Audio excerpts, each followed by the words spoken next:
Ui.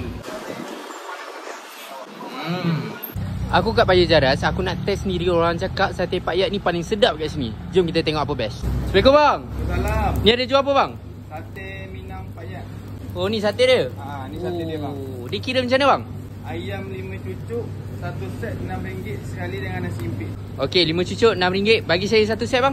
Ui. Oh, ni dah siap bang Dah siap. Dah siap RM6 bang Tapi yang lagi best kat kedai ni, kalau korang nak rasa autentik makan dekat Indonesia, korang boleh duduk dekat pondok-pondok dia ni. Dia ada sediakan 4 pondok ni, korang boleh lepak. So ni dia sate paling famous yang dekat Paya Jaras. 5 cucuk RM6 je. So aku ambil semua ayam. Nak tengok. Kuah dia korang akan rasa pedas terus. Dia ada sikit rasa lemak. Dan dalam set ni pun korang akan dapat nasi impit sebiji.